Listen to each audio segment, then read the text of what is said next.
तक झेणुता झम ता झम तारी झम ता झेणु तक झेणुता झम ता झम तारी झम ता ना ना तारी झम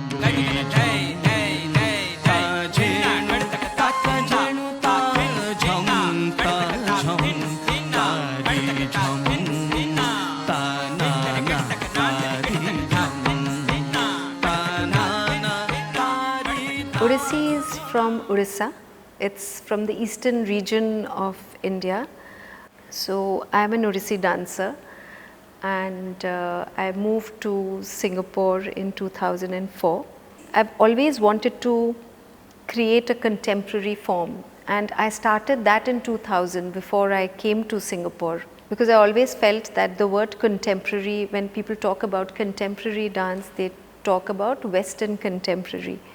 But our Indian classical, the vocabulary is so vast. There is so much one can do with it. I always wanted to develop something from there, something just from Odissi. That's what my search has been. Like, my base is Odissi, but what do I do with the form? What do I do with the training I have? So that's what I work with.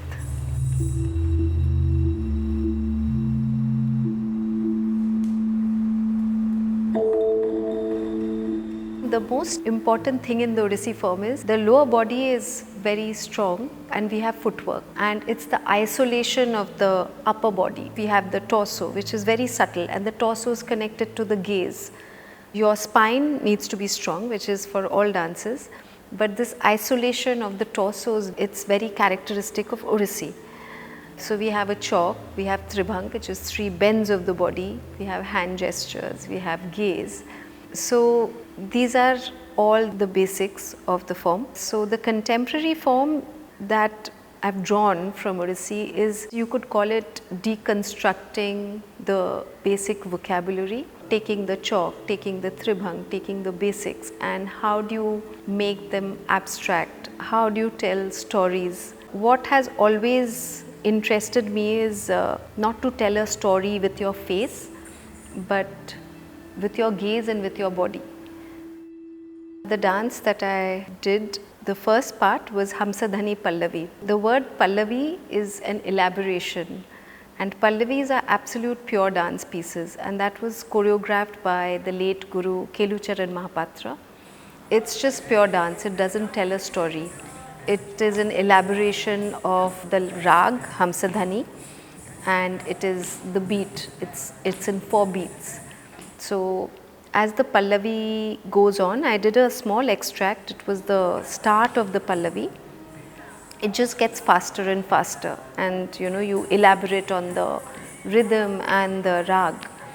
So with that, I just went into a bit of the abstraction, and I showed like a bit of the vocabulary and how we use the classical to create a contemporary form.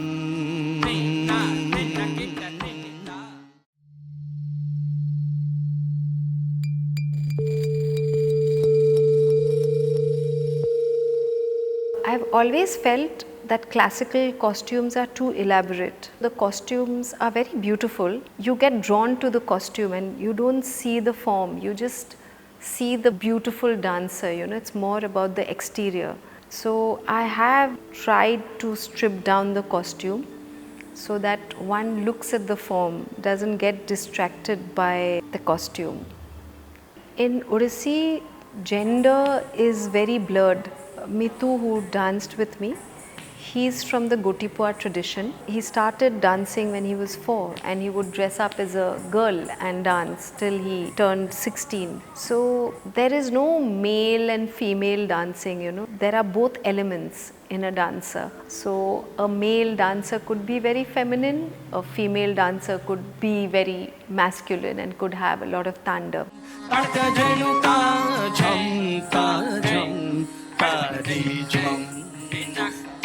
Dance is so addictive. Once you start learning, there is like no end to exploring, no end to perfecting. There is no end, you want to keep learning the form.